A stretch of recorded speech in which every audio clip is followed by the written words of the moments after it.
महाराज जी, आत्मा में अज्ञान कब और कैसे समा गया? ये कैसा खेल रचा है? सब तरफ दुख दुख दुख ज्यादा। हाँ, जब से हमने देह भाव स्वीकार किया, अपने को देह माना, तभी से अज्ञान हमारे पीछे पड़ गया।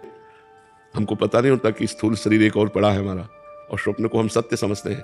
लेकिन जब जागृत होते हैं तब पूरा का पूरा स्वप्न मिथ्या होता है।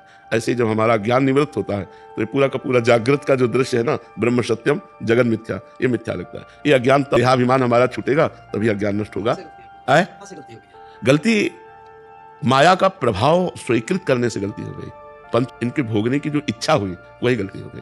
अब इच्छा मिटा दो, गलती खत्म हो गई। इच्छा ही गलती है और इच्छा का नाश ही मोक्ष है।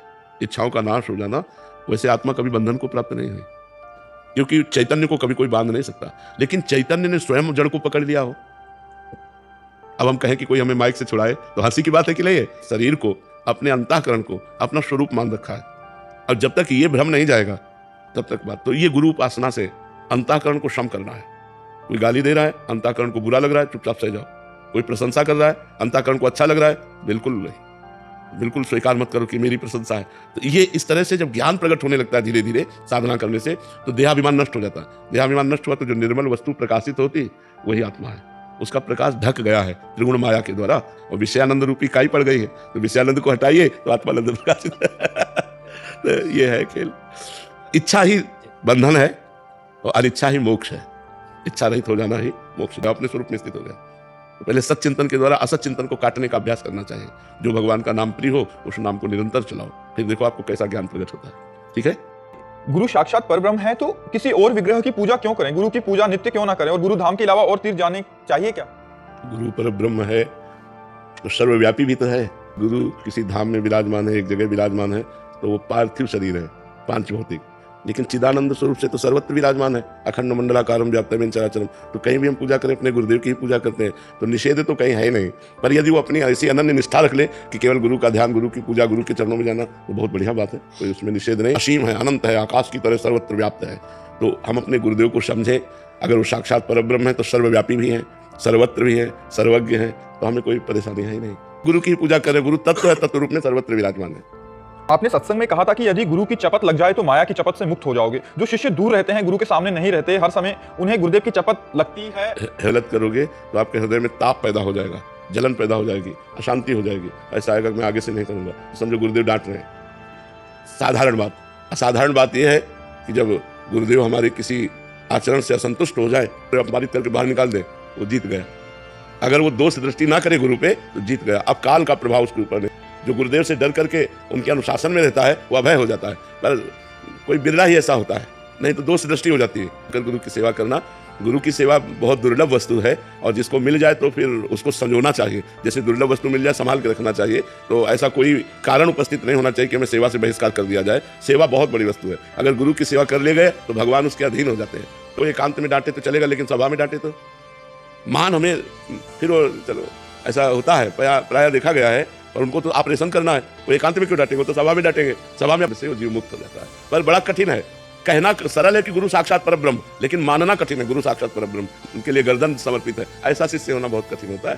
क्षमा मिल गई गुरुदेव की, कैसे पता चलेगा? हृदय शीतल हो जाएगा, हृदय प्रसन्न हो जाएगा। जिस अपराध से हमारा हृदय जला था वो शीतल हो जाएगा, वो प्रसन्न हो जाएगा। समझ लो गुरु प्रसन्न हो गए हैं तो हृदय शीतल हो गया है।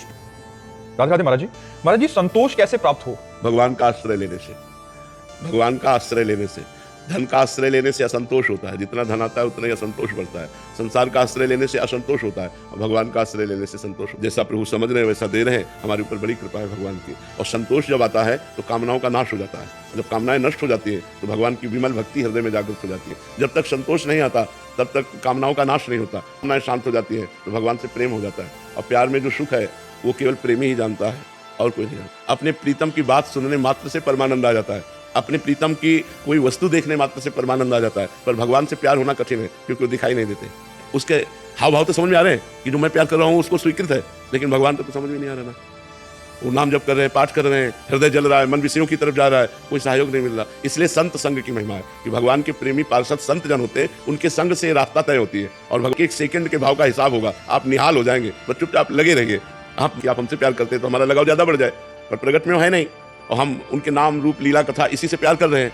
तो धीरे धीरे जब संतों के संग से हमारा हृदय पवित्र हो जाता है तो सीधा कनेक्शन भगवान से होता है, फिर बात बन जाती है। जब तक हमारा कनेक्शन नहीं होता, कनेक्शन संसार से होता है और चलना भगवान की तरफ चाहते हैं, तब तक बड़ी कठिनता, बड़ी जलन सहनी होती है साधक को। इसलिए नाम जप करो, भगवान की लीला कथा सुनो, भगवान की भावना से सबसे व्यवहार करो, तो आनंद स्वरूप भगवान की भक्ति, विमल भक्ति हृदय में आ जाएगी। राधे राधे महाराज जी।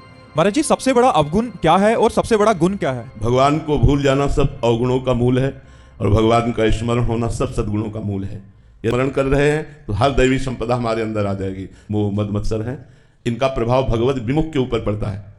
जो भगवत सन्मुख होता है वो इनके प्रभावों को सहकर भगवान के चरणों का बल रख करके भगवान के नाम सुमिरन के बल से वो विजय को प्राप्त हो जाता है। तो मूल में अज्ञान, भगवत विमुखता ही सबसे बड़ा अवगुण है और भगवत स्मरण ज्ञान सबसे बड़ा सद्गुण है।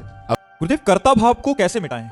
समर्पण करने से, जो भी कर्म करें वो कृष्णार्पण मस्तु करते रहे, तो उसके प्रभाव से और नमन भक्ति के प्रभाव से जो भी हमारे सामने व्यक्ति वस्तु स्थान है, साक्षात परब्रह्म परमात्मा भगवान श्री हरि ही इन रूपों में है, तो हम मानसिक नमन करें, सबको नमन करें। स्मरण देहाभिमान पुष्ट करता है।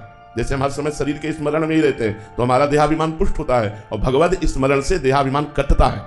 जब अहंकार से कर्म किया जाता है तो वो हमको फल देता है और जब कृष्णार्पणम वस्तु कर दिया जाता है तो हमें भगवत प्राप्ति कराता है। तो देवर्षि नारद जी कह रहे समस्त आचरण माने समस्त कर्म भगवान को अर्पित, तदर में भी कर्म है वो सब भगवत समर्पित हो, पर भगवत समर्पित वही कर्म होते हैं जो पाप कर्म नहीं होते, जो प्रतिकूल आचरण उनका त्याग कर दे। और श्री कृष्ण अनुकूल लेन, भगवान के अनुकूल आचरण, शास्त्र आज्ञा के अनुसार, संतवाणी के अनुसार, धर्म के अनुसार हमारे आचरण हो और वो आचरण भगवान को समर्पित हो और नाम जब चलता हो और सबने नमन भक्ति हो तो हमारा अहंकार नष्ट हो जाएगा, निश्चित अहंकार नष्ट हो जाएगा। और भगवान का स्मरण करो, हर कर्म भगवान को समर्पित करो, इससे अहंकार का शमन हो जाएगा। क्योंकि जहां शुद्ध ज्ञान हुआ तो अहंकार नष्ट हो जाता है।